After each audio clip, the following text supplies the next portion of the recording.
دلوں میں محبت کیوں پیدا نہیں ہوتی؟ اس کا ایک سبب اور بہت سے اسباب حضور صلی اللہ علیہ وسلم نے بیان کیا۔ امام الانبیاء فرماتے ہیں الغناء ينبت النفاق فی القلب کما ينبت الماء الزرع۔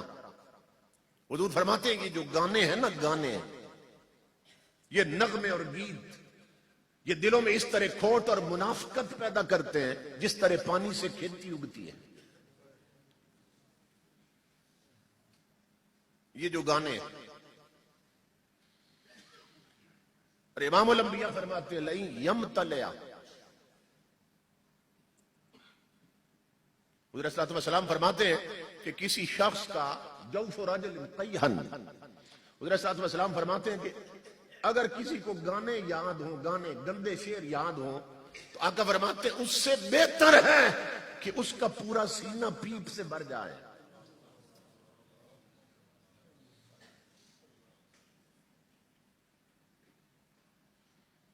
لئن یمتلع جوف رجل قیحن خیر لہ من ان یمتلع شعرا، حضور کی حدیث۔ امام الانبیاء فرماتے ہیں کسی کا سینہ پورا اس میں پیپ پڑ جائے، یہ بہتر ہے پیپ اس سے کہ اس کے سینے میں گندے شعر اور گانے بھرے ہوئے ہوں۔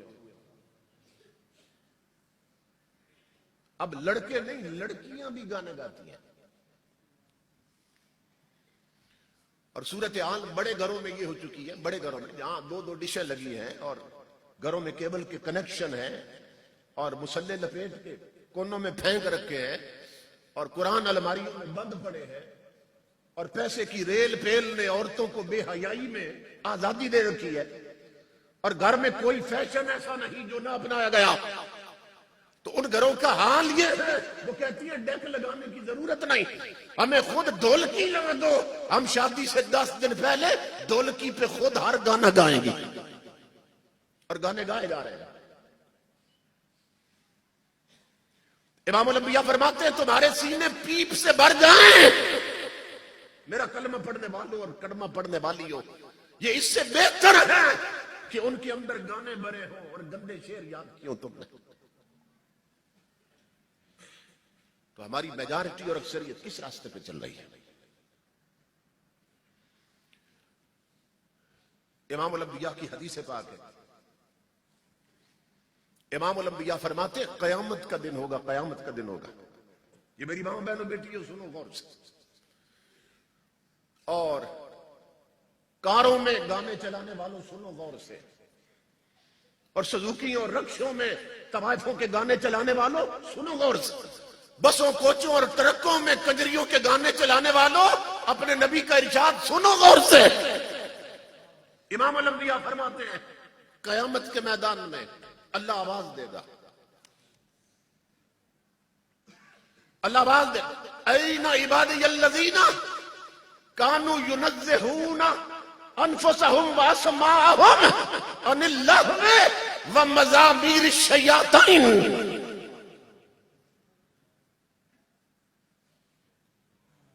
سورج شمع نیزے پہ ہے، زمین تانبے کی طرح تپ رہی ہے، اس وقت سورج کروڑوں میل دور ہے زمین سے، اور حدیث پاک میں ہے کہ اس کی پشت ہے زمین کی طرف، اس وقت سورج کی پشت ہے زمین کی طرف، اور قیامت کے دن سورج آ جائے گا 1.25 میل پہ، اور اس دن سورج کا منہ ہوگا زمین کی طرف، اس کا چہرہ ہوگا زمین کی طرف، ہر کوئی اپنے گناہوں کے حساب سے پسینے میں ڈوبا ہوگا، اور سورج اس پہ آگ برسا رہا ہوگا۔ اس بڑے میدان میں اللہ رب العزت فرشتوں کو فرمائے گا، پہلے خود آواز دے گا، وہ لوگ کہاں ہیں کہ جنہوں نے دنیا میں اپنے کانوں کو گانے سننے سے پاک رکھا تھا۔ این عبادی الذین کانوا ینزہون انفسہم واسماءہم، اللہ فرماتا ہے وہ لوگ کہاں ہیں، قیامت کے دن آواز دی جا رہی ہے، وہ لوگ کہاں ہیں کہ جن میرے پیارے بندوں نے اور میرے کھرے اور سچے بندوں نے اپنے آپ کو اور اپنے کانوں کو گانے سننے سے پاک رکھا تھا۔ ایمان سے بتاؤ اس دن منہ پہ تو مورے لگے. الیوم نختم علی افواہہم، قرآن میں اللہ فرماتا ہے اس دن بولتی بند کر دے گا، منہ پہ مور لگا دے گا.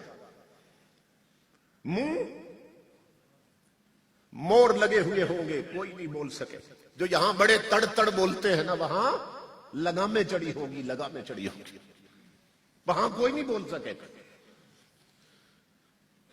نہ کوئی ثناء اللہ بول سکے گا، نہ کوئی عذاب اللہ بول سکے گا، نہ کوئی حرام خور وزیر بول سکے گا، نہ کوئی بے غیرت وزیر اعظم بول سکے گا. وہاں امریکہ کے پالتو کتے سب لگام چڑی ہوگی. اللہ فرماتا ہے جب میں آواز دوں گا میرے وہ پیارے بندے کہاں ہیں، کہاں ہیں کہ جن دنیا میں جن کے کان گانے سننے سے پاک رہے، محفوظ رہے. کسی چودھری ملک مار راجے کو نہیں پکارا گیا، کسی بریگیڈیئر جنرل ڈاکٹر انجینئر کو نہیں آواز دی، کسی وزیر اعظم کو نہیں پکارا. میرے رب نے آواز صرف انہیں دی ہے جو گانے نہیں سنتے تھے.